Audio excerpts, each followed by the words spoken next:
நமக்கு பாராட்டி இருக்கிற கிருபை நம்ம வாழ்க்கையில ரொம்ப பெரியது. அடிக்கடி நான் அதை சொல்வது உண்டு. ஆமேன். இன்றைக்கு என்னுடைய செய்தியினுடைய தலைப்பு என்னன்னா, சபையிலே அவரை உயர்த்து என்கிற தலைப்பிலே கர்த்தருடைய வார்த்தையை நாம் கேட்க போகிறோம். ஆமேன். சபையிலே அவரை, கர்த்தரை உயர்த்து என்கிற தலைப்பிலே ஏன் உயர்த்தணும் அப்படிங்கிற காரியத்தை இன்னைக்கு நீங்க கேட்கும்போது புரிந்து கொள்வீர்கள். ஆமேன்.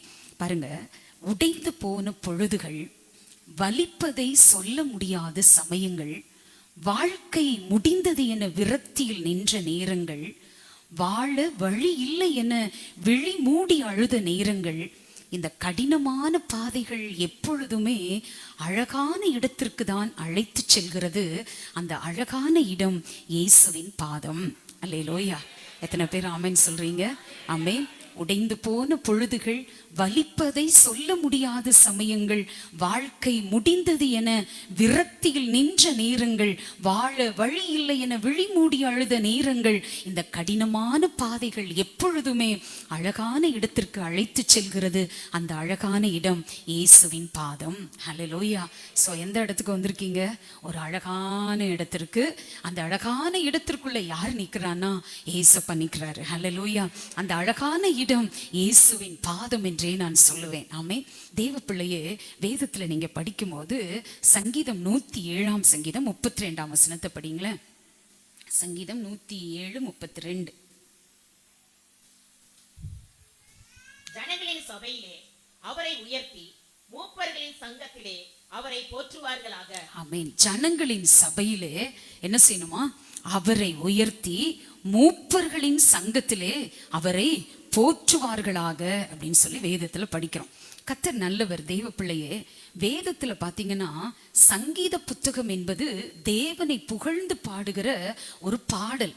இசை கருவிகளோடு பாடப்பட்ட 150 ஆன்மீக பாடல்களின் தொகுப்பு. இது மனிதர்களுடைய மகிழ்ச்சி, நன்றி உணர்வு, துன்பங்கள், வருத்தங்கள், பலவீனங்கள் மற்றும் இறை நம்பிக்கை போன்ற அனைத்து உணர்வுகளையும் வெளிப்படுத்துகிற ஒரு ஜெப பாடல். ஹல்லேலூயா. சாதாரணமானதல்ல சங்கீதம். சோ எபிரேய மொழியில் துதியின் பாடல்கள் என்றும், கிரேக்க மொழியில் இசை கருவிகளுடன் பாடப்படுகிற பாடல்கள் எனவும் இந்த சங்கீதத்தை சொல்றாங்க. சோ தேவனுடைய பிள்ளைகளுக்கு தேவனுடைய ஆவியால் அருளப்பட்ட ஒரு பாடல் புத்தகம் சங்கீதம். ஹல்லேலூயா. தேவனுடைய ஆவியானவரால் தேவனுடைய பிள்ளைகளுக்கு கொடுக்கப்பட்ட ஒரு பாடல் புத்தகம் தான் சங்கீத புத்தகம். ஆகவே இந்த சங்கீதத்துல ரொம்ப அருமையான வசனங்கள் இருக்கிறது. நம்ம எல்லாருக்கும் சங்கீதம் ரொம்ப பிடிக்கும். ஹல்லேலூயா. சோ இந்த சங்கீதத்துல படிக்கும்போது வசனத்துல படிச்சோம், ஜனங்களின் மூப்பர்கள் அவரை போற்றணும், ஜனங்களின் சபையிலே அவரை உயர்த்த வேண்டும் என்று வேதம் சொல்லுகிறது. ஏன் கர்த்தரை சபையில உயர்த்தணும்? ஏன் ஆண்டவரை போற்றணும்? ஏன் மகிமைப்படுத்தணும் அப்படின்னு சொல்லி நீங்க பாத்தீங்கன்னா, யார் யார் மகிமைப்படுத்தணும், என்ன வார்த்தை அவங்க சொல்லணும் அப்படின்னு சொல்லிட்டு வேதத்துல படிக்கிறோம். சங்கீதம் 107:3 படிச்சீங்கன்னா, கிழக்கிலும் மேற்கிலும் வடக்கிலும் தெற்கிலும் உள்ள பல தேசங்களிலும் இருந்து சேர்க்கப்பட்டவர்கள் அப்படி சொல்ல கடவர்கள். எப்படி சொல்லணுமா அப்படிங்கறதா ஃபர்ஸ்ட் வசனம். கர்த்தரை துதியுங்கள், அவர் நல்லவர், அவர் கிருபை என்றும் உள்ளது. ஹல்லேலூயா. நீங்க வடக்குல இருந்து வந்திருப்பீங்க, சில பேர் தெற்குல இருந்து வந்திருப்பீங்க, சில பேர் மேற்குல இருந்து வந்திருப்பீங்க, சில பேர் எங்க இருந்து வந்திருப்போம்? கிழக்கில இருந்து வந்திருக்கோம். சோ இந்த 4 திசையிலிருந்து வந்தவர்கள் அப்படி சொல்ல கடவர்கள். எப்படி சொல்லணுமா? எல்லாரும் சொல்லலாமா? கர்த்தர் நல்லவர், அவர் கிருபை என்றும் உள்ள. சத்தமா 7 முறை சொல்லுங்களேன். உங்களை ஒரு அபிஷேகம் நிரப்ப போகிறது, உங்களை ஒரு மகிமை நிரப்ப போகிறது, ஒரு வல்லமை உங்களை நிரப்ப போகிறது. நல்ல சத்தமா, இன்னும் சத்தமா. ரீபா ஹசே லபௌரா. கர்த்தர் நல்லவர், அவர் கிருபை என்றும் உள்ளது. கர்த்தர் நல்லவர், அவர் கிருபை என்றும் உள்ளது. கர்த்தர் நல்லவர், அவர் கிருபை என்றும் உள்ளது. கர்த்தர் நல்லவர், அவர் கிருபை என்றும் உள்ளது. கர்த்தர் நல்லவர், அவர் கிருபை என்றும் உள்ளது. கர்த்தர் நல்லவர், அவர் கிருபை என்றும் உள்ளது. கர்த்தர் நல்லவர், அவர் கிருபை என்றும் உள்ளது. ஒரு பெரிய கைத்தட்டி இயேசுவுக்கு. நல்ல ஆவியில நிரம்பி.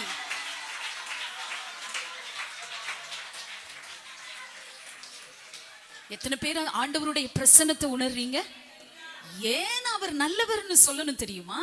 அப்படி சொல்ல கடவர்கள். இஸ்ரவேல் ஜனங்களுக்கு ஆண்டவர் சொல்லிக் கொடுத்த ஒரு பாட்டு, கர்த்தர் நல்லவர், அவர் கிருபை என்றும் உள்ளது என்று சொல்லணும். சாலமோன் தேவாலயத்தை கட்டினதுக்கு பிற்பாடு ஆமென் 120 பேர் அங்க நின்னுட்டு கர்த்தர் நல்லவர், அவர் கிருபை என்றும் உள்ளது என்று சொல்லும் பொழுது கர்த்தருடைய ஆலயத்துல ஊழியக்காரங்க ஆசாரியர்கள் ஊழியம் செய்ய முடியாத அளவிற்கு தேவ மகிமை ஆலயத்தை நிரப்பினது. அப்ப கர்த்தர் நல்லவர், அவர் கிருபை என்றும் உள்ளது என்று சொல்லும் போது அவர் மகிமை இந்த ஆலயத்தை நிரப்பும். எத்தனை பேர் ஆமென் சொல்றீங்க? ஹல்லேலூயா. கர்த்தர் நல்லவர், அவர் நாம மகிமைப்படுவதாக. பாருங்க, அடுத்து ஏன் அவரை சபையில உயர்த்தணும்? கர்த்தர் நல்லவர், அவர் கிருபை என்றும் உள்ளது என்று ஏன் சொல்லணும் அப்படின்னா 5வது வசனம் படிங்களேன். ஆமென். பசியாகவும் தாகமாகவும் ஆத்துமா தொய்ந்ததாகவும் அலைந்து திரிந்தார்கள். நம்ம கூட அப்படிதானே? யோசிச்சு பாருங்க, எத்தனையோ நாட்கள் உணவில்லாம கஷ்டப்பட்டு இருக்கோமே. ஆமே, எத்தனையோ நாட்கள் ஒரு காரியத்துக்காக ஏங்கி தாகத்தால வறளும் போது என்று படிக்கிறோமே. அந்த மாதிரி எத்தனை நாட்கள் பசி, எத்தனை நாட்கள் ஒரு காரியத்துக்காக ஏங்கின அந்த தாகம். இந்த தாகம் தீர்க்கப்படுமா? என் குடும்பத்துல இந்த அற்புதம் நடக்குமா? என் வாழ்க்கையில இதெல்லாம் நடக்குமா என்று ஏங்கினோம் பாருங்க, அந்த தாகம். ஆமென். அடுத்து ஆத்துமா தொய்ந்த நிலை. ஆமென். இருதயங்கள் உடைக்கப்பட்ட நிலை. ஆமென். பிரச்சனைகளை ஃபேஸ் பண்ண முடியாம தவித்த நிலை. ஆத்துமா தொய்ந்து போன நிலையில அலந்து திரிஞ்சப்போ யார் தெரியுமா தேடி வந்தா? மனுஷன் தேடி வரல, கர்த்தர் உங்களை என்னையும் தேடி வந்தா. எத்தனை பேர் ஆமென் சொல்றீங்க? ஹல்லேலூயா. நான் தேடி போகலப்பா, நீங்க என்ன தேடி வந்தீங்கப்பா. எத்தனையோ பேருக்கு இந்த கூட்டத்துல பசினா எனக்கு என்னன்னு தெரியும் அப்படின்னு சொல்றவங்க உங்க கையை உயர்த்துங்க. ஆமே, பசினா என்னன்னு தெரிஞ்சிருக்கும். ஆமேன். கஷ்டம்னா என்னன்னு தெரியும், பாடுகள்னா என்னன்னு தெரியும், கண்ணீர்னா என்னன்னு தெரியும். தேவ பிள்ளை அப்படி ஆத்துமா தொய்ந்து போன நிலையில ஆண்டவர் என்னை தேடி வந்து என்னை மீட்டெடுத்தாரு, என்னை ஆசீர்வதித்தாரு. நான் அலைந்து திரிந்த நாட்கள் உண்டு. ஆமென். எத்தனையோ விஷயங்கள் அலைஞ்சிருப்போம். அப்படி அலைந்து திரிந்த நாட்களில் எல்லாம் நீர் என்னை நடத்தினீரு. எப்படி நடத்தினாராம்? வசனம் சொல்லுகிறது. 8ஆம் வசனம் பாருங்களேன். திருப்தியாக்கி பசியுள்ள ஆத்துமாவை நன்மையினால் நிரப்புகிறார் என்று. தவனமுள்ள ஆத்துமாவை, தாகமுள்ள ஆத்துமாவை கர்த்தர் திருப்தியாக்கி பசியுள்ள ஆத்துமாவை நன்மையினால் நிரப்பி என்ன நடத்தினார்ல. அதனால 9ஆம் வசனம் படிக்கிறோம். கிருபை நிமித்தமும் மனுபுத்திரருக்கு அவர் செய்கிற அதிசயங்களின் நிமித்தமும் அவரை துதிப்பார்களாக. இப்ப ஏன் கர்த்தரை துதிக்கணும்னு புரியுதா? ஆமென். பசியில இருந்தேன், பட்டினியில இருந்தேன், தாகத்தில் இருந்தேன், ஆத்துமா தொய்ந்து போன நிலையில இருந்தேன். ஆண்டவர் எனக்கு என்ன செய்தார் தெரியுமா? அவருடைய கிருபையின் நிமித்தமும் மனுபுத்திரருக்கு அவர் செய்கிற அப்படின்னா என்னங்க? செஞ்சிட்டு இருக்காருன்னு அர்த்தம், செய்ய போகிறாருன்னு அர்த்தம். அவர் செய்கிற அதிசயங்களின் நிமித்தம் நான் கர்த்தரை துதிப்பேன். ஹல்லேலூயா. நான் ஆண்டவரை துதிப்பேன். நான் அலைஞ்சு திரிஞ்சப்ப என்ன தேடி வந்தீங்களப்பா, என்ன தேடி வந்தீங்களப்பா, என்ன ஆசீர்வதித்தீங்களப்பா. ஆகவே உம்மை நான் துதிப்பேன். பசியில் இருந்தேன், பட்டினியில் இருந்தேன், தாகத்தில் இருந்தேன், என்னை நடத்தினார். ஆகவே நான் அவரை துதிக்கணும், சபையில் அவரை உயர்த்தணும். ஆராதனைக்கு வரும்போது அமைதியாவே இருக்கக்கூடாது. ஒரு ஆமென் சொல்லுங்க. ஹல்லேலூயா. யார் அமைதியா இருப்பா? மௌனத்தில் இறங்குகிறவர்கள் அமைதியா இருப்பார்கள். ஆமென். அப்ப ஆண்டவரை துதிக்கிற பிள்ளைங்க சபையில அவர் அதிகமா உயர்த்தணும். எத்தனை பேர் விசுவாசிக்கிறீங்க? ஹல்லேலூயா. ஆண்டவர் என்ன செய்யறாராம்? தவனமுள்ள ஆத்துமாவை ஆண்டவர் திருப்தியாக்குகிறார். ஒவ்வொரு நாளும் ஏசப்பா நம்மளை திருப்தியா நடத்துறாரு. ஹல்லேலூயா. ஆண்டவர் என்ன செய்யணுமா? பாடி கொண்டாடணும். எத்தனை பேர் ஆமென் சொல்றீங்க? ஆமென். 2வது காரியம் பாருங்க, சங்கீதம் 107:14 படிக்கிறோம். மரண இருளிலும் இருந்து அவர்களை வெளிப்பட பண்ணி அவர்கள் கட்டுக்களை அறுத்தார். என்ன படிக்கிறோம்? அந்தகாரத்திலும் மரண இருளிலும் இருந்து அவர்களை வெளிப்பட பண்ணி அவர்கள் கட்டுகளை அறுத்தார். அல்லேலூயா. தேவ பிள்ளையே, எத்தனையோ மரணத்தின் பள்ளத்தாக்குல நீங்களும் நானும் போயிருக்கோம். மரணத்துக்கும் நமக்கும் ஒரு அடி தூரம் தான். வேதம் சொல்லுகிறது மரணத்துக்கும் நமக்கு எத்தனை அடி தூரம்? ஒரே அடி தூரம். ஆமே. நேற்றுக்கு எங்க சன் ஃபோன் பண்ணியிருந்தான், சாம் குட்டி. பார்த்தா என்ன அப்படின்னு கேட்டேன். ஒரு பாஸ்டரை கொண்டு போய் டிராப் பண்ண சொன்னாங்க 2 வீலர்ல. அந்த காலேஜ் நிர்வாகிகள் சொன்னாங்களாம். சரி, என்ன மேட்ரு அப்படின்னு சொல்லி கேட்டேன். கேட்ட பொழுது தம்பி சொன்னான், இந்த மாதிரி ஒரு பாஸ்டர் திண்டுக்கல்ல, அவங்க அப்பா பெரிய பிஷப், இன்டர்நேஷனல் ஊழியங்களை செய்கிறவங்க.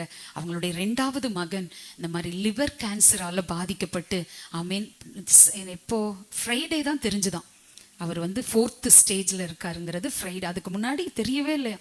பார்த்தீங்கன்னா கொண்டு போனாங்க, அன்கான்சியஸ் ஆனாரு, மரித்து போனார். 2 சின்ன குழந்தைங்க. யோசிக்கும் பொழுது எத்தனையோ பேருக்கு மரணம் ஒரு அடி தூரத்துல தான் இருக்கு. ஆனா ஏசப்பா உங்க வயசை கணக்கு போட்டு பாருங்க, இத்தனை காலம் வரைக்கும் என்ன பாதுகாத்திருக்கீங்களப்பா, நல்ல குடும்பத்தை கொடுத்திருக்கீங்களப்பா. உங்க வயசை கணக்கு போட்டு ஆண்டவருக்கு நன்றி சொல்லுங்க. ஆமென். எத்தனை மரணத்தின் பள்ளத்தாக்குகள், அந்த பள்ளத்தாக்குகளில் எல்லாம் நன்மையும் கிருபையும் என்னை தொடர்ந்ததப்பா. ஆமென். மரணத்திலும் அந்தகார இருள் அப்படின்னா என்னங்க? ஒரு காலத்துல பாவத்தின் பிடியில இருந்தோமே, ஒரு காலத்துல பாவத்தின் சேற்றில விழுந்து கிடந்தோமே, அப்படிப்பட்ட நேரங்கள் எல்லாம் இயேசுவின் ரத்தம் என்னுடைய பாவ கட்டை அறுத்தது. இயேசுவினுடைய ரத்தம் என்னை விலையேற பெற்ற ஒரு தேவ பிள்ளையாக மாற்றினது. அதனாலதான் சங்கீதக்காரன் எழுதும்போது சொல்றாரு, அந்த காலத்திலும் மரண இருளிலும் இருந்தேன். இன்னும் நீங்க ஆழமா படிக்கும்போது சங்கீதம் 18 படிச்சீங்கன்னா, சங்கீதம் 18:4 பாருங்க. சங்கீதம் 18:4, மரண கட்டுகள் என்னை சுற்றி கொண்டது, துர்ச்சன பிரவாகம் என்னை பயப்படுத்தினது, பாதாள கட்டுகள் என்னை சூழ்ந்து கொண்டது, மரண கண்ணிகள் என் மேல் விழுந்தது. எத்தனையோ முறை நம்ம மேல மரண கண்ணிகள் விழுந்திருக்கு, நமக்கு தெரியாது. ஆமென். அப்படிப்பட்ட சூழ்நிலையில மரண கட்டுகள் என்ன சூழ்ந்திருந்தது, அவ்வளவுதான் என் வாழ்க்கை முடிஞ்சிருச்சு அப்படின்னு நினைத்த நேரத்துல எனக்கு உண்டான நெருக்கத்திலே கர்த்தரை நோக்கி கூப்பிட்டேன், என் தேவனை நோக்கி அபயமிட்டேன். தமது ஆலயத்திலிருந்து என் சத்தத்தை கேட்டார். எங்க வந்து ஆண்டவரை கூப்பிடணும்? ஆலயத்துல வந்து அவரை ஆராதித்து அவரை துதித்து பாடும் பொழுது என்ன மரண கட்டுகளாக இருந்தாலும் அது விலகும். எத்தனை பேர் ஆமென் சொல்றீங்க? ஹல்லேலூயா. என்னை மரண இருளில் இருந்து தூக்கினாரு, என்னை அந்தகாரத்திலிருந்து வெளியே கொண்டு வந்தாரு, பாவ சேற்றிலிருந்து என்னை தூக்கி எடுத்தாரு. ஆகவே அவர் எனக்கு செய்த மனுபுத்திரருக்கு அவர் செய்த கிருபையின் நிமித்தமும் அதிசயத்தின் நிமித்தமும் அவரை நான் துதிப்பேன். என்ன படிக்கிறோம்? சங்கீதம் 107:16 பாருங்க, அதே வசனம் திரும்ப வரும். சங்கீதம் கிருபையின் நிமித்தமும் மனுபுத்திரருக்கு அவர் செய்கிற அதிசயங்களின் நிமித்தமும் அவரை துதிப்பார்களாக. ஆமென். ஏன் கர்த்தரை துதிக்கணும்? அந்தகாரத்தில் இருந்த போது எனக்கு விடுதலையை கொடுத்தாரு, பாவ இருளில் இருந்த போது எனக்கு விடுதலையை கொடுத்தாரு. ஆமென். அது மட்டும் அல்ல, மரண கட்டுகள் என்னை சூழ்ந்து கொண்ட போது ஆண்டவர் விடுதலையை கொடுத்தாரு. ஆமென். அல்லேலூயா. ஆப்பிரிக்கா தேசத்துல பாருங்க, அதாவது நைஜீரியா என்று நினைக்கிறேன், அந்த நாட்டுல ஒரு குழந்தை அவங்க வீட்டுல பிறந்துச்சான்.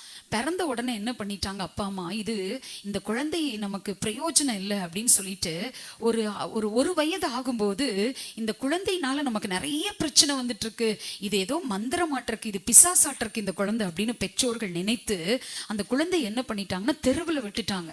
ஸோ ஏன் இந்த குழந்தைய வெளியே விட்டுட்டீங்க அப்படின்னு சொல்லி அங்க லோக்கல் இருக்கிற மக்களுக்கெல்லாம் யாரும் அந்த குழந்தைய தொடாதீங்க, அதை தொட்டிங்கன்னா உங்களுக்கு பிரச்சனை வந்துடும், அது ஒரு பிளஸட் சைல்டு இல்லைங்கிற மாதிரி சொல்லி விட்டுட்டாங்க.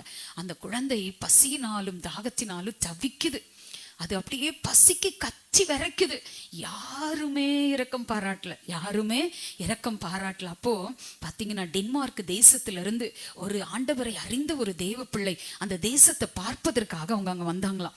வந்தவங்க அந்த ஸ்ட்ரீட்டை கிராஸ் பண்ணும் பொழுது அந்த குழந்தை அழுகிற சத்தத்தை கேட்டு அவங்க என்ன பண்ணாங்கன்னா, அவங்க பாட்டில் இருக்கிற தண்ணீரை எடுத்து அந்த குழந்தைக்கு அப்படியே கொடுத்தாங்க. கொடுத்தோன்னே அதுக்கு அப்படியே ஜீவன் வந்தது போல இருந்தது. அப்ப அந்த குழந்தையை எடுத்து கையில எடுத்து வீட்டுக்கு கொண்டு வந்து நல்லா குளிப்பாட்டி அந்த குழந்தைக்கு ஹோப் அப்படின்னு பேர் வச்சாங்களாம். என்ன பேர் வச்சாங்க? ஹோப், நம்பிக்கை. அந்த குழந்தைக்கு என்ன பேர் வச்சாங்க? நம்பிக்கைன்னு பேர் வச்சு வளர்த்துனாங்க.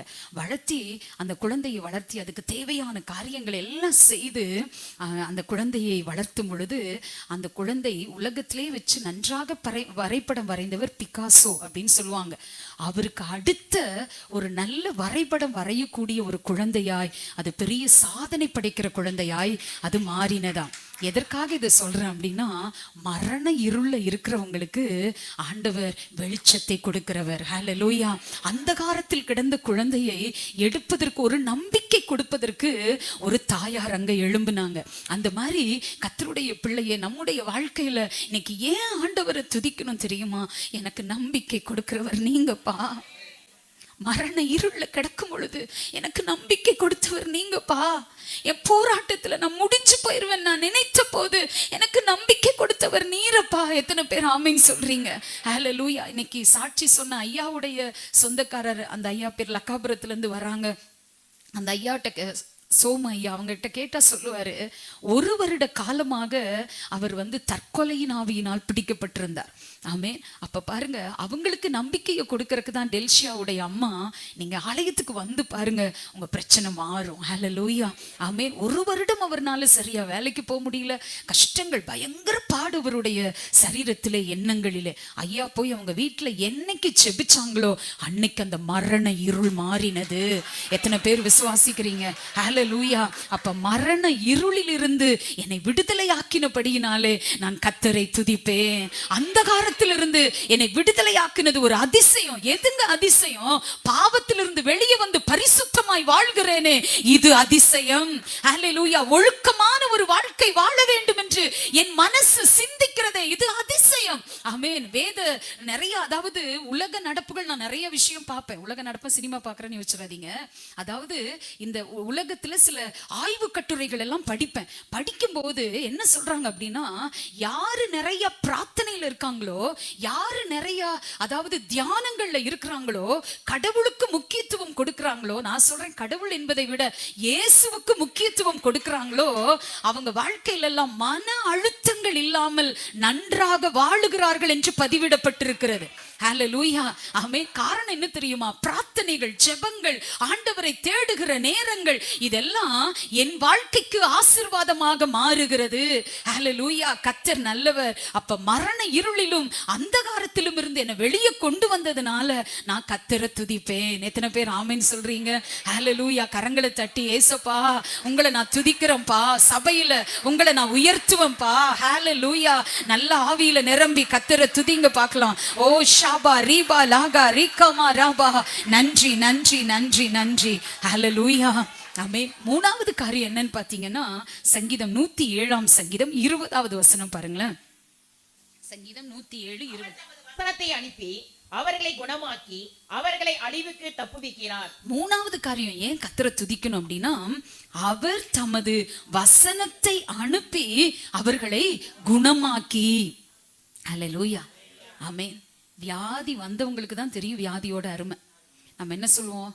தலைவலியான்னு கேட்போம், கேட்டுட்டு விட்டுருவோம். ஆனா தலை வலிக்கிறவங்களுக்கு தான் தெரியும் அதோடைய கஷ்டம். ஒவ்வொரு பலவீனத்தையும் பாருங்க. காது வலி வந்தா சொல்லுவோம், காது வலி மட்டும் வரவே கூடாதுங்க சொல்லுவோமா? பல்லு வலி வந்தா என்ன சொல்லுவோம்? பல்லு வலி மட்டும் வந்துடவே கூடாதுங்க. தலைவலி வந்தா என்ன சொல்லுவோம்?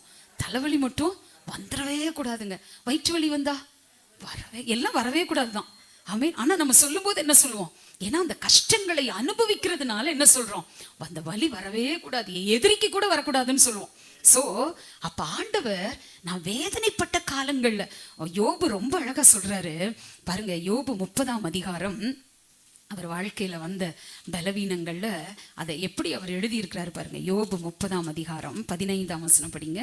பயங்கரங்கள் என் மேல் திரும்பி வருகிறது, அவைகள் காற்றை போல என் ஆத்துமாவை பின்தொடர்கிறது, என் சுகவாழ்வு ஒரு மேகத்தை போல் கடந்து போயிற்று. என்ன சொல்றாரு? பயங்கரங்கள், வியாதி வந்தப்ப எப்படி இருந்துச்சாம்? பயங்கரங்கள் என் மேல் திரும்பி வருகிறது, அவைகள் காற்றை போல என் ஆத்துமாவை பின்தொடர்கிறது, என் சுக வாழ்வு ஒரு மேகத்தை போல் கடந்து போயிற்று. ஆமென். சில நேரம் பலவீனங்கள் வரும்போது சுகம் எப்படி ஆயிடுதான்? மேகம் கடந்து போகுது. ஏன் போகுதுன்னு தெரியுமா? தெரியாது. அந்த மாதிரி என் சுக வாழ்வு மேகத்தை போல் கடந்து போயிற்று. ஆகையால் இப்போது என் ஆத்துமா என்னில் முறிந்து போயிற்று. உபத்திரவத்தின் நாட்கள் என்னை பிடித்து கொண்டது. ராக்காலத்தில் என் எலும்புகள் துளைக்கப்பட்டு என் நரம்புகளுக்கு இளைப்பாறுதல் இல்லாதிருக்கிறது. நோயின் உக்கரத்தினால் என் உடுப்பு வேறுபட்டு போயிற்று. என் அங்கியின் கழுத்து பட்டையை போல என்னை சுற்றி கொண்டது. சேற்றிலே தள்ளப்பட்டேன், தூளுக்கும் சாம்பலுக்கும் ஒப்பானேன். நல்ல ட்ரெஸ் போட முடியல, நல்லா சாப்பிட முடியல, நல்லா தூங்க முடியல. என் சுக வாழ்வு ஒரு மேகத்தை போல கடந்து போச்சு. அந்த மாதிரி சில நேரம் வியாதி படுக்கையில் இருந்துமே, சில நேரம் பலவீனங்கள் பட்டு நம்ம இருந்தோமே, இந்த வியாதி சுகமாகுமான்ற நம்பிக்கையற்ற நிலையில நம்ம இருந்தோமே, அன்னைக்கெல்லாம் ஆண்டவர் அவருடைய வார்த்தையை அனுப்பி, எத்தனை பேர் ஆமென் சொல்றீங்க? ஏசப்பா, என் வியாதியில நான் படுத்த படுக்கையா இருக்கும்போது, என் உபத்திரவ நாட்கள்ல, என் பிரச்சனையின் நாட்கள்ல நீங்க மாத்திரம் எனக்கு சுகத்தை கொடுக்கலன்னா இங்க வந்து உட்கார முடியுமா? இங்க வந்து ஆண்டவர் ஆராதிக்க முடியுமா? யோசிச்சு பாருங்க.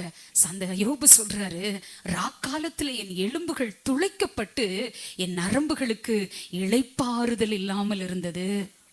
ஆமே, எனக்கு இளைப்பாறுதல் இல்லை. அவ்வளோ கஷ்டப்பட்டேன், அவ்வளோ வேதனைப்பட்டேன். வாழ்க்கையில வந்த கசப்புகளுக்கெல்லாம், வாழ்க்கையில வந்த பலவீனங்களுக்கெல்லாம் கர்த்தர் மாத்திரம் நம்ம கூட இல்லைன்னா, வியாதியின் நேரத்துல ஆண்டவர் நம்மளை பலப்படுத்தலைன்னா, வார்த்தையை அனுப்பி குணமாக்கலன்னா, இன்னைக்கு நீங்க சுகத்தோட உட்கார்ந்துருக்க முடியாது. ஆமே, உங்க வியாதி மறைஞ்சு போனதற்கு இயேசுவினுடைய ரத்தம் காரணம், அவருடைய வார்த்தை காரணம். எத்தனை பேர் ஆமேன்னு சொல்றீங்க? ஹல்லேலூயா. வியாதியின் படுக்கை வராம ஆண்டவர் இந்த நாள் வரைக்கும் என்ன நடமாட வைத்திருக்கிறாரு, என்னை ஆசீர்வதித்து வச்சிருக்கிறாரு. என்ன பலவீனங்கள் வந்தாலும் அது ஒண்ணு இல்ல அப்படின்னு விசுவாசிக்கிற அளவிற்கு ஆண்டவர் என்னை நடத்துகிறாரு அப்படின்னு சொன்னா ஆண்டவருடைய பெரிய கிருபை. எத்தனை பேர் ஆமென் சொல்றீங்க? ஹல்லேலூயா. அதனாலதான் அப்படி ஆண்டவர் வசனத்தை அனுப்பி உன்னை குணமாக்குனதுனால கர்த்தருடைய வார்த்தை சொல்லுகிறது. சங்கீதம் 107:22 பாருங்க. 21. அவர்கள் கர்த்தரை அவருடைய கிருபையின் நிமித்தமும் மனுபுத்திரருக்கு அவர் செய்கிற அதிசயங்களின் நிமித்தமும் துதித்து ஸ்தோத்திர பலிகளை செலுத்தி அவருடைய கிரியைகளை ஆனந்த சத்தத்தோட விவரிப்பார்களாக. ஆமென். அப்ப ஆண்டவர் குணமாக்கினதற்கு நீங்களும் நான் என்ன செய்யணும் தெரியுங்களா? அவர்கள் கர்த்தரை அவருடைய கிருபையின் நிமித்தமும் மனுபுத்திரருக்கு அவர் செய்கிற அதிசயங்களின் நிமித்தமும் ஸ்தோத்திர பலிகளை செலுத்தி. அல்லேலூயா. ஆமென். ஆண்டவரை துதிங்க, ஸ்தோத்திரம் பண்ணுங்க அப்படின்னா அமைதியாவே இருக்கக்கூடாது. அல்லேலூயா. சாப்பிடும்போது அமைதியா இருப்பீங்களா? வாய் மூடிட்டு இருப்போமா? ஆமே. எப்படி நம்ம நம்ம மூக்கு சுவாஸ் என்ன ஆகும்? நுகரும். ஆமே. அடுத்து வாய் வேகமா திறந்துரும். அது கறிக்குழம்புன்னு அவ்வளவுதான், சான்ஸே இல்லை. இல்ல, எவ்வளவு வேகமா சாப்பிட முடியுமோ சாப்பிடும். ஆண்டவருடைய ஆராதனை நேரம் வரும்போது என்ன செய்யணும்? ஆண்டவரை நல்லா துதிக்கணும். எத்தனை பேர் ஆமேன்னு சொல்றீங்க? துதிக்கிற பிள்ளைக்கு வெற்றி நிச்சயம். தேவ பிள்ளையே, ஆமேன். ஆண்டவர் அவருடைய சமூகத்துல வந்திருக்கிற உங்களையும் என்னையும் ஆமேன் ஆண்டவர் பார்த்துட்டே இருக்காரு. ஒவ்வொருத்தரையும் பாக்குறாரு.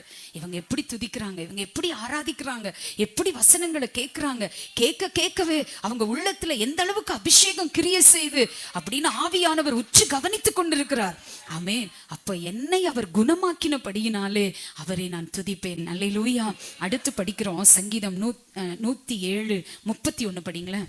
அவர்கள் கர்த்தரை அவருடைய கிருபையின் நிமித்தமும் இல்ல 29 சாரி, கொந்தளிப்பை அமர்த்துகிறார், அதன் அலைகள் அடங்குகின்றது. அடுத்து ஏன் கர்த்தரை துதிக்கணும்னா, கொந்தளிப்பை ஆண்டவர் என்ன செய்யறாரா? அமர்த்துகிறார், அதன் அலைகள் அடங்குகின்றது. அல்லேலூயா. வாழ்க்கையில வந்த சில கொந்தளிப்புகள், ஆமே, அதாவது பிரச்சனையின் மேல பிரச்சனை, போராட்டங்களுக்கு மேல போராட்டம், எப்படி தப்பி போவோம் என்று தெரியாத இந்த நிலைகளில் எல்லாம் இந்த கொந்தளிப்பை கர்த்தர் அமர்த்துகிறார். ஹல்லேலூயா. சில பேரு சில பிரச்சனையினால உங்க வாழ்க்கை கொந்தளிச்சிட்டு இருக்கா. ஆமே, இது எப்படி வெளியே வருவோன்னு தெரியல அப்படின்னு சொல்லி தவிச்சிட்டு இருக்கீங்களா? தேவ பிள்ளையே, இந்த கொந்தளிப்பை அமர்த்த என் ஆண்டவரால முடியும். ஹல்லேலூயா. நம்ம ஆராதிக்கிற தேவனால அந்த கொந்தளிப்பை அடக்க முடியும். அதன் அலைகள் அடங்குகின்றது. அலை அடங்குமாங்க? அலை அடங்குமா? யோசிச்சு பாருங்க. அலை அடங்குமா? சான்ஸே இல்லை. ஆனா கர்த்தர் நினைச்சு அது அடங்கும். அல்லேலூயா. உங்களுக்கு விரோதமாய் போராடுகிற சக்திகள் அடங்கும். உங்களுக்கு விரோதமாய் ஆமென் சத்துருக்களின் நிமித்தம் வருகிற எல்லா கிரியைகள் அடங்கும். ஹல்லேலூயா. கொந்தளிப்பை ஆண்டவர் அதன் அலைகளை என்ன செய்றாரா? அடக்குகிறார். எவ்வளவு சர்வ வல்லமையுள்ள தெய்வம் அவர். ஆமென். ஹல்லேலூயா. இன்னைக்கு நாங்க ஆண்டவரை உண்மையா தேடுறோம் அப்படின்னா, ஆண்டவர் வாழ்க்கையில செய்ததெல்லாம் கொஞ்ச நஞ்சம் இல்லைங்க. எத்தனையோ கடினமான காரியங்கள், எத்தனையோ என்ன சொல்றது வலித்த நேரங்கள். ஆமென். அந்த கொந்தளிப்பு எப்படி அடங்கும்பா? தெரியலையே. எப்படி இது சரியாகும்பா? தெரியலையே. ஆனா முழங்கால் படியிட்டு ஜெபிக்கும் போது ஆண்டவர் உணர்த்துகிறார், அலை அடங்கின சரித்திரம் இல்லை. ஆனால் ஜெபிக்கும் போது அப்பேற்பட்ட அலையை கூட ஆண்டவர் அடக்குகிறார். ஒருவேளை வாழ்க்கையில சில கொந்தளிப்புகள் இருக்கிறதா? எப்படி அடங்கணும் தெரியலப்பா. என் பிள்ளைங்களுடைய கீழ்ப்படியாமை அலையை போல இருக்கிறதப்பா. திரும்ப திரும்ப தப்பு பண்றப்பா. இந்த அலை அடங்குன்ற நம்பிக்கை எனக்கு இல்லப்பா. ஆனா நான் சொல்றேன், ஜெபி அடங்கும். எத்தனை பேர் ஆமென் சொல்றீங்க? ஹல்லேலூயா. சில கொந்தளிப்புகள் எங்க குடும்பங்கள்ல வந்த போது ஆமே சின்சினால ஆமே அந்த மகளுடைய வாழ்க்கை எப்படி இருக்கும் நினைச்சா இருதயம் வெடிக்கும். எங்க பாப்பா சொல்லுவா, ஓரா சொல்லுவா, அத்தை ஸ்கூல் முடிஞ்சு வந்தா எல்லாத்துக்கும் அப்பா வர்றாங்க, எனக்கு மாமா தான் வர்றாங்கன்னு சொல்லுவா. ஆமே அந்த கொந்தளிப்பு எப்படி அடங்கும்? எப்படி இதை சரிப்பட்டு கொண்டு போறோம்? எனக்கு தெரியும் ஒரு நாள் ஐயா கதவை பூட்டுனாங்க, முழங்கால நின்னாங்க, ஒரு 2 மணி நேரம் கதறினாங்க தேவ சமூகத்துல. என் தங்கைக்கு விடுதலை வேணும்பா, இந்த கொந்தளிப்பு அடக்க உங்களாலதான் முடியும். தேவ பிள்ளைய பாஸ்போர்ட் வாங்குறதுக்கு வழி இல்லை, ஏன் தெரியுமா? தகப்பனுடைய சைன் வேணும். எப்படி போய் வாங்குறது? ஆமே என்ன செய்ய போறோம்? ஏன்னா எங்களுடைய சாட்சிகள் அநேகரை ஆசீர்வதிக்கும். ஹல்லேலூயா. எப்படி இந்த கொந்தளிப்பு அடங்க போகுது? எப்படி இந்த பிரச்சனையில இருந்து வெளியே வர போறோம்? 3 மணி நேரம் எனக்கு தெரியும் விட்டாது ஜெபம். அப்படி அவங்க அழுது நான் பார்க்கல. அப்படி தேவ சமூகத்துல போராடின போது பாஸ்போர்ட் ஆபீஸ்ல போய் ஃபர்ஸ்ட் நாங்க அப்ளை பண்ணிட்டோம். 6 மாதம் பாப்பாக்கு பாஸ்போர்ட்டுக்கு வழியே இல்லை. 6 மாதம் கழித்து அந்த அதிகாரியை போய் சந்திச்சாங்க. அப்படி போய் சந்திக்க முடியாது, ஆனா ஆண்டவர் வழியை திறந்தார். தைரியமா போனாங்க. தைரியத்தை கொடுத்தது கர்த்தர். தைரியமா போனாங்க. போகும் பொழுது அவர் சொன்னாரு, எங்களுடைய சூழ்நிலைகள் எல்லாம் கேட்டுட்டு நானே உங்களுக்கு சைன் போட்டு அதை ஏற்பாடு பண்ணுகிறேன் என்று வித்தின் 1 வீக்குள்ள பாஸ்போர்ட் கைக்கு வந்தது. ஆமே வாழ்க்கையின் கொந்தளிப்புகள், ஊழிய பாதையில வந்த கொந்தளிப்புகள். ஆமே சில நேரம் சத்தியங்களை கேட்கும் போது நாங்க நினைப்போம் உண்மையா தானப்பா இருக்கோம், ஆனா ஏன் சில போராட்டங்கள் அடுக்கடுக்கா வருதேப்பா? எங்களை பார்த்தா உங்களுக்கு வெளியே தெரியவே தெரியாது. ஆலயத்துல சிரிப்போம், ஆனா உள்ளத்துல எத்தனையோ பாரங்கள் இருக்கும். ஆனா வெளியே யார்கிட்டையும் காமிக்கிறது இல்ல, கர்த்தருக்கும் எங்களுக்கும் தான். ஹல்லேலூயா. தேவ பிள்ளையே, அப்ப பார்க்கும் பொழுது ஒரு ஊழியக்காரருடைய சத்தியத்தை கேட்டுட்டு இருந்தேன். நாங்க எல்லாருமே தான் கேட்டோம். அப்ப அவர் சொன்னாரு, என்ன சொன்னாருன்னா, ஒரு பெரிய தேவ மனுஷனுடைய பையன் அவர். மாரநாதா என்று ஒரு பெரிய சபை இருக்கிறது இந்தியாவிலே, உலகம் முழுக்க அந்த சபை இருக்கிறது. அந்த சபையினுடைய தலைவர், அந்த அந்த ஃபவுண்டருடைய பையன், அவருடைய பெயர் வந்து சார்ல்ஸ் ஃபின்னி ஜோசப்னு சொல்லிட்டு நல்ல வெளிநாட்டில் படித்தாரு. படிச்சுட்டு வந்த போது சாம் சுந்தரம் என்று ஒரு ஊழியக்காரர் இருந்தார். இப்பொழுது மரித்து போய்விட்டார். சுந்தரம் என்கிற தேவ மனிதர். ஸோ அவர்கிட்ட போய் ஆலோசனை கேட்டாராம். ஆலோசனை கேட்கும்போது அவர் சொன்னாராம், தம்பி நீ வந்து என்னைக்குமே கால் மிதியா தான் இருக்கணும்னு சொல்லி கொடுத்தாராம். டோர் மேட் எப்படி இருக்கணும்? டோர் மேட்டா இருக்கணும். அப்ப இந்த வார்த்தை அவருக்கு புரியவே இல்லையா, எதுக்கு இப்படி சொன்னாரு அப்படின்னு யோசிச்சா, அதுக்கப்புறம் இன்னைக்கு அவர் 75வது பிறந்த நாளை போன வாரத்துல கொண்டாடினாரு. சொன்னாரு, எத்தனையோ பேர் என்ன மிதிச்சுட்டு போயிருக்காங்க, ஆனா என்ன ஆண்டவர் உயர்த்தி இருக்கிறார். எத்தனை பேர் ஆமென் சொல்றீங்க? நிறைய பேர்னால நான் மிதிக்கப்பட்டு இருக்கிறேன். தேவ பிள்ளையே, அந்த மாதிரி ஊழியத்துல வாழ்க்கையில உங்க வேலை ஸ்தலங்கள்ல ஒருவேளை டோர் மேட்டா உங்களை நீங்க பார்க்கப்படலாம். அநேகர் உங்களை மிதிக்கலாம், அநேகர் உங்களை புரிஞ்சுக்காம போலாம், அநேகர் உங்களுடைய இருதயத்தின் வலிகளை உணராமல் போகலாம். நம்ம கூட உச்சத்துல இருக்கிறவங்க உடையும் போது இருக்க மாட்டார்கள். புரிந்து கொள்ளுங்கள், இதுதான் இந்த உலகம். எத்தனை பேர் ஆமென் சொல்றீங்க? நீங்க ரொம்ப வசதியா ஆசீர்வாதமாக இருக்கும் போது உங்க கூட இல்லாதவங்க இருக்க மாட்டாங்க. ஆனா நான் என்ன இருப்பாங்க. ஆனா நீங்க உடையும் போது, நீங்க கஷ்டப்படும் பொழுது ஒரு நம்பிக்கைக்குரிய ஒரு வார்த்தை உங்ககிட்ட கொண்டு வர்றாங்கல்ல, அவங்க தான் உங்களுக்கு ஆவிக்குரியவர்கள். எத்தனை பேர் ஆமென் சொல்றீங்க? அப்படிப்பட்ட நபர்கள் இந்த சபையிலே உங்களுக்கு ஆறுதல் கொடுத்தால் நான் அவர்களுக்காக தேவனை துதிக்கிறேன். எத்தனை பேர் விசுவாசிக்கிறீங்க? கொந்தளிப்பை அடக்குகிற ஆண்டவர் நம் மத்தியிலே உலாவி கொண்டிருக்கிறார். விசுவாசிக்கிறீங்களா? இந்த அலை அடங்காது அப்படின்னு ஒருவேளை உங்க நினைவுல இருந்தா, அந்த நினைவுல இருக்கிற எண்ணத்தை விசுவாசமா மாத்துங்க. இந்த அலை அடங்கும், என் பிரச்சனை அடங்கும், என் கடன் பிரச்சனை அடங்கும், என் போராட்டங்கள் அடங்கும், என் வியாதி அடங்கும். கரங்களை தட்டி ஆவியில நிரம்பி அந்நிய பாஷைகளை பேசி அப்பாவை துதியுங்க. ஆமே வாழ்க்கையின் கொந்தளிப்புகளை அடக்குற ஆண்டவர். ஆமே அல்லேலூயா. ஒரு அம்மா வீட்டுக்கு போன வாரம் ஜெபத்துக்கு போயிருந்தேன். அவங்க வாழ்க்கையில் என்ன தெரியுமா கொந்தளிப்பு? காலுக்கு கீழே எல்லாம் அப்படியே ஸ்கின் எல்லாம் ஒரு மாதிரி ஆயிடுச்சு. காய்கறி கடை வச்சிருக்காங்க. உள்ள போனா பயங்கரமான பக்தி வழிபாடுகள், நிக்கவே முடியல என்னால. சொந்த அம்மாட்ட கேட்டேன், என்ன பிரச்சனை உங்களுக்குன்னு கேட்டேன். அவங்க சொன்னாங்க, 2 பசங்க எனக்கு நல்லா வளர்த்துனேன், நல்லா படிக்க வச்சேன், இன்னைக்கு சென்னையில் நல்ல வேலையில் இருக்காங்க. 2 பேரும் என்கிட்ட பேசி 10 வருஷம் ஆச்சு. நாங்க ஒரு நாள் 10 வருடம் ஆயிடுச்சு ஒரு ஃபோன் பண்ணி அம்மா நல்லா இருக்கீங்களான்னு கேட்கறக்கு ஆள் இல்லை. தெய்வப்பிள்ளை எதுக்கு இதை சொல்றேன்னா, எத்தனையோ மக்களுடைய வாழ்க்கையில கொந்தளிப்பு. ஆமே.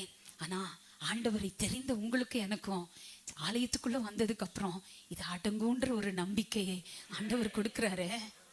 உணர்றீங்களா? இது மாறுன்ற நம்பிக்கையை கொடுக்கிறாரு.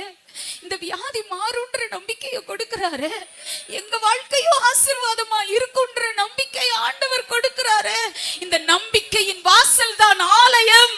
விசுவாசிக்கிறவங்க மாத்திரம் கரங்களை தட்டி ரீபா லாகா ராபா ஷபரந்தலவா. அல்லேலூயா. ஆமே. கனிமொழி வீட்டுல ஏற்பட்ட அந்த கொந்தளிப்பு 1 வருஷமா 10 வருஷம். அவங்க அம்மாவை, கனிமொழியை விட அவங்க அம்மாவை நான் ரொம்ப யோசிப்பேன். எங்க பொண்ணுக்கு சளி பிடிச்சாலே என்னால தாங்கிக்க முடியாது. ஆனா அந்த தாயார் 10 வருடங்கள் அந்த வாழ்க்கையின் கொந்தளிப்பை எப்படி வெளியே வந்தாங்க. ஆமே. அவங்க சொல்லுவாங்க, கனிமொழினால நேரா படுக்க முடியாது, உட்காந்துட்டு சைட்ல இப்படி ஒரு தலையினை வச்சுதான் தூங்கணும், ஏன்னா மூச்செடுக்க முடியாது. எத்தனை வருஷம்? 10 வருஷம் கொந்தளிப்பு. ஆமே. ஆனால் ஆண்டவர் வாக்கு கொடுத்தாரு. அந்த மகளுக்கு ஆண்டவர் என்ன தெரியுமா வசனம் கொடுத்தாரு? நான் சாவாமல் பிழைத்திருந்து உம்முடைய செய்கைகளை அறிவிப்பேன். என்ன வார்த்தை பார்த்தீங்களா? நான் சாக மாட்டேன், நான் பிழைச்சிருப்பேன், உம்முடைய செய்கைகளை அறிவிப்பேன். இன்றைக்கு நல்ல சுகத்தோடு இருப்பதற்கு அந்த கொந்தளிப்புகள், அந்த அலைகள் அடங்காம மரித்து போனவர்கள் கோடிக்கணக்கான பேர். ஆனால் அப்படிப்பட்ட அலையையும் அடக்கி என் ஆண்டவர் சுகத்தை கொடுத்து இன்னைக்கு ஜீவனோடு இந்த ஆலயத்துல நிறுத்தி வச்சிருக்காருன்னா இது அவருடைய கிருபைதானே. கரங்களை தட்டுவோமா? ஆவியில நிரம்பி ஏசப்பா வாழ்க்கையின் கொந்தளிப்புகளை அடக்குகிற ஒரு ஆவியானவரை நான் ஆராதிக்கிறேன். ஓ மகிமை மகிமை மகிமை. ரீபாபா ஷபலா கரபா. ஹல்லேலூயா. ஆமே. கர்த்தர் நல்லவர். தேவ பிள்ளையே, வாழ்க்கை கொந்தளிக்குதுன்னு யோசிக்கிறீங்களா? இந்த அலை அடங்காதுன்னு சொல்லி ஏக்கத்தோடு இன்னைக்கு ஆலயத்துக்கு வந்தீங்களா? ஆண்டவர் சொல்றாரு, அந்த அலைகள் அடங்கும். ஆமே. உலகத்துல போய் இதை சொன்னீங்கன்னா அலை அடங்குன்னு சொன்னா பைத்தியம்னு சொல்லுவாங்க. ஆனா அலை அடக்க முடியாது, அது தேவன் படைத்ததுதான். ஆனால் அப்படிப்பட்ட அலைகளையும் நம்ம வாழ்க்கையில வீசுகிற புயல்களையும் அடக்க, போன மாச வசனம் என்ன? காற்றையும் கடலையும் அவர் அதட்டினார், மிகுந்த அமைதல் உண்டாயிற்று. ஹல்லேலூயா. அப்ப இந்த வாழ்க்கை பயணத்துல ஆலயத்துக்கு வந்து அழகான பாதம், கடினமான பாதைகளை நான் கடந்து செல்லும் பொழுதெல்லாம் எனக்கு ஒண்ணு தெரியணும், எனக்கு அழகான இடமாக இயேசுவின் பாதம் தெரியணும். ஆமே. உங்க வீடுகள்ல அழகான பாதமாகி அந்த இயேசுவை தேடுங்க தேவ பிள்ளையே. எந்த அளவுக்கு ஜெபம் இருக்கிறதோ, எந்த அளவுக்கு அர்ப்பணிப்பு இருக்கிறதோ, எந்த அளவுக்கு கர்த்தருக்காக வைராக்கியம் பாராட்டுறீங்களோ, தலைமுறையா நல்லா இருப்பீங்க. எத்தனை பேர் ஆமேன்னு சொல்றீங்க? தலைமுறைக்கு நல்லா இருப்பீங்க. அதனாலதான் சங்கீதக்காரன் சொல்லும் பொழுது சங்கீதம் 107 31 32 படிங்களேன்.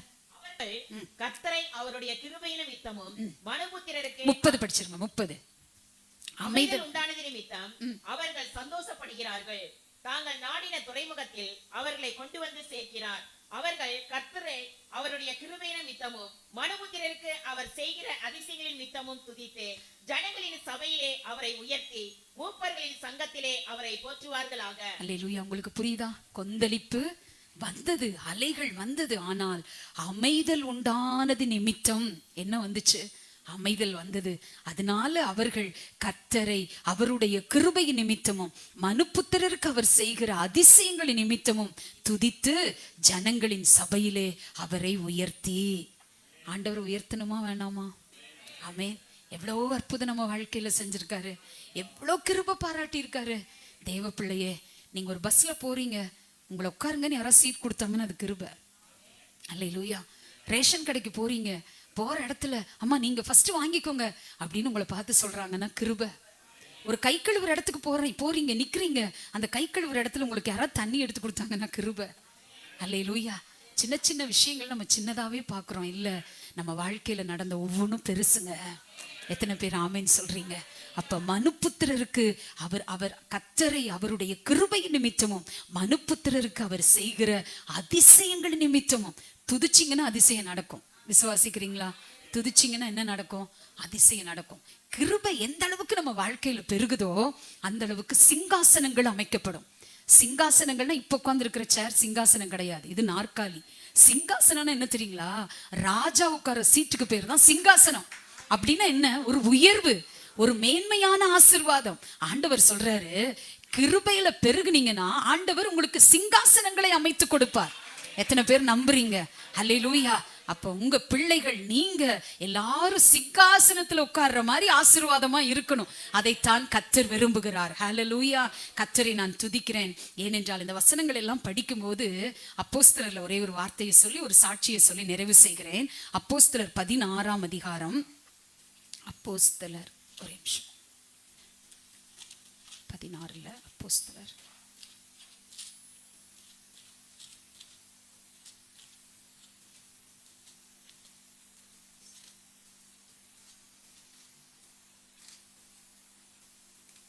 அப்போஸ்தலர் 14ஆம் அதிகாரம் 16, 17 படிங்களேன்.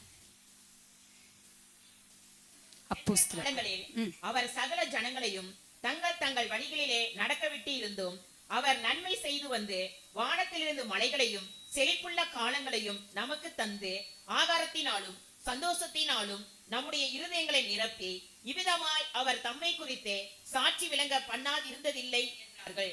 சென்ற காலங்களில் அவர் சகல ஜனங்களையும் தங்கள் தங்கள் வழிகளிலே நடக்க விட்டிருந்தும் அவன் என்னென்ன வழியில அவனுக்கு பிரியமோ அந்தந்த வழியில என்ன செஞ்சாங்க? ஜனங்களை நடக்க விட்டுட்டார். உனக்கு எது பிடிக்குதோ அதை செய். ஆனா நம்மை ஆண்டவர் தெரிந்து கொண்டு என்ன செய்தாராம்? நன்மை செய்து வந்து, எத்தனை பேர் ஆமைன்னு சொல்றீங்க? எனக்கு அவர் நன்மை செய்தார், வானத்திலிருந்து மழைகளையும் செழிப்புள்ள காலங்களையும் நமக்கு தந்து. விசுவாசிக்கிறீங்களா? ஆண்டவரை துதிக்கும் போது, ஆண்டவர் ஆராதிக்கும் போது, சபையில வந்து கர்த்தரை உயர்த்தும் போது உலகத்துல இருக்கிற ஜனங்களை ஆண்டவர் அவங்க வழியில விட்டுருவாரு. ஆனா கர்த்தர் ஆராதிக்கிற பிள்ளைக்கு ஆண்டவர் என்ன செய்வார் தெரியுமா? நன்மை செய்வாரு, மழைய கொடுப்பாரு, செழிப்புள்ள காலங்களை கொடுப்பாரு. அது மட்டும் அல்ல, ஆகாரத்தினாலும் சந்தோஷத்தினாலும் நம்முடைய இருதயங்களை நிரப்புவார். எத்தனை பேர் நம்புறீங்க இந்த வார்த்தைய? ஆமென். தேவ பிள்ளையே, உண்மையா கர்த்தர் ஆராதிக்கிற பிள்ளைக்கு ஆண்டவர் சொல்றாரு, நன்மை வரும். உண்மையாய் ஆராதிக்கிற தேவ பிள்ளைக்கு வானத்திலிருந்து மழை வரும். உண்மையாய் தேவனை ஆராதிக்கிற பிள்ளைக்கு செழிப்புள்ள காலங்கள் வரும். உண்மையாய் தேவனை ஆராதிக்கிற பிள்ளைக்கு ஆண்டவர் பட்டினி போட மாட்டாரு, இருதயத்தை சந்தோஷமாக வைப்பார். கரங்களை தட்டி, ஏசப்பா, எத்தனையோ ஜனங்க அவங்க வழியில நடக்கும் பொழுது நீர் என்னை தெரிந்து கொண்டீரு, நீர் என்னை ஆசீர்வதித்தீரு, நீர் என்னை அபிஷேகித்தீரு, நீர் என்னை ரட்சித்தீரு. ஆகவே சபையிலே உம்மை உயர்த்துவேன். அல்லேலூயா. ஆண்டவர் உயர்த்தணும் தேவ பிள்ளைய. எதனால உயர்த்தணும்? ஒன்று, பசியில இருந்தேன், அலைஞ்சு திரிஞ்சேன், என்ன நீங்க தேடி வந்தீங்கப்பா. ரெண்டாவது, மரண இருள் இருந்தேன், அந்த காலத்துல இருந்தேன், நீங்க என்ன விடுதலையாக்கி என் கட்டுகளை உடைச்சிங்கப்பா. அல்லேலூயா. ஆமே. பாருங்க, ஒரு சாட்சி என்னன்னா, சென்னையில ஒரு பொண்ணுக்கு பயங்கரமான பிசாசு பிடிச்சிருச்சு. அப்போ அந்த பூசாரி கிட்ட கூட்டிட்டு போனா, இந்த வேப்பங்குச்சி, பச்சை குச்சி இருக்குது பாருங்க, அதை நல்லா உடைச்சு, நல்லா இவ்வளவு தடிமனுக்கு குச்சியை உடைச்சு அடி, எப்ப போனாலும் அடியான். அந்த பொண்ணுனால அடி பொறுக்க முடியல. அந்த மரண கட்டு, அந்த பிசாசின் கட்டு அந்த மகளை அலக்கழிக்குது. இப்ப யாரோ ஒருவர் சொன்னாங்களாம், இந்த மாதிரி, அதாவது ஒரு சர்ச் இருக்கு, அங்க கூட்டிட்டு போங்க, பாஸ்டர் உங்களுக்காக ஜெபிக்கும் போது உங்க பொண்ணு விடுதலையாவா. அதே மாதிரி அந்த வார்த்தையை கேட்டு அந்த சபைக்கு போனாங்க. பாஸ்டர் அடிக்கல, தலை மேல கை வச்சு ஜெபிக்கும் பொழுது அந்த கிரியைகள், அந்த கட்டுகள் அறுக்கப்பட்டது. ஆமே. அந்த பொண்ணுக்கு திருமணமாகி ஐடி ஃபீல்ட்ல வேலை கிடைச்சு நல்ல 2 குழந்தைகளோடு இப்ப ஆசீர்வாதமா இருக்குதுன்னு சாட்சி சொன்னாங்க. ஆமே. அந்த மாதிரி கட்டுகளை உடைத்தாரே, நான் அவரை துதிப்பேன். என் வியாதியில் என்னை குணமாக்கினாரே, அவரை நான் துதிப்பேன். என் கொந்தளிப்பை அவர் அடக்கினாரே, எங்க குடும்பத்தில் ஏற்பட்ட, நம்முடைய குடும்பங்களில் ஏற்பட்ட ஆமீன் எல்லா அலைகளை அடக்கினாரே, ஆகவே அவரை நான் துதிப்பேன். வெளியே சொல்ல முடியாத எத்தனையோ பிரச்சனைகள் நம்ம குடும்பத்தில் இருந்துச்சுல்ல, உங்க உள்ள மட்டும் கதறிச்சுல ஆண்டவர்கிட்ட. அந்த அலைகள் எல்லாம் எப்படி அடங்கினதுன்னு யோசிச்சு பார்த்தீங்கன்னா தெரியும். அந்த அலையை அடக்கினவர் கர்த்தர். ஹல்லேலூயா. எத்தனை பேர் விசுவாசிக்கிறீங்க? தேவ பிள்ளை, ஒரே ஒரு மிஷனரியுடைய சாட்சியை சொல்லி நான் நிறைவு செய்கிறேன். ஆப்பிரிக்கா காட்டுவாசி இனங்கள் மத்தியிலே ஆமேன், அங்க பயங்கரமான குரூப் இருக்கும். அப்போ அந்த தலைவனுக்கும் இன்னொரு தலைவனுக்கும் என்ன செய்யணும், சண்டை வரும். அந்த சண்டையில யார் ஜெயிக்கிறாங்களோ அவங்களுக்கு பிரச்சனை இல்லை, ஆனா யார் தோக்குறாங்களோ அவங்களுக்கு பிரச்சனை. அப்படி பார்த்தீங்கன்னா காபு அப்படின்னு சொல்லிட்டு ஒரு பையன் இருந்தான். அவனுக்கு 14 வயது. அப்போ அவங்க அப்பா 2-3 முறை தோத்துட்டார். அப்போ ஃபர்ஸ்ட் டைம் தோத்த போதே நிறைய அந்த முழு கிராமமே அந்த தலைவனுக்கு அவங்களால இயன்ற பொருட்களை, காணிக்கைகளை கொடுக்கணும். அப்படி எப்படி கொடுத்தாலும் பார்த்தீங்கன்னா அடுத்த முறை தோல்வி உருகிறதுனால இந்த காபுனால விடுதலையாகவே முடியல. அடுத்த கிராமத்து தலைவன், அந்த காட்டுவாசிகளுடைய தலைவன் என்ன பண்ணிட்டான் அப்படின்னா, இந்த காபுவை கூட்டிட்டு போய் அடிமையா வச்சுட்டான். அடிமையா வச்சு பார்த்தீங்கன்னா அந்த மகனுக்கு 14 வயது.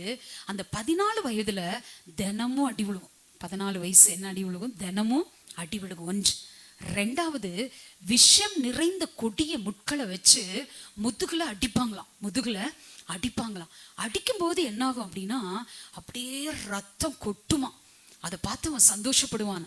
அப்போ அந்த முள்ளுனுடைய அந்த விஷம் முள்ளு அந்த முதுகுல ஏறின உடனே அப்படியே சின்ன சின்ன சதையை பிச்சுட்டு கீழே விழுமா, அந்த முள்ளினுடைய அந்த அகோரம்.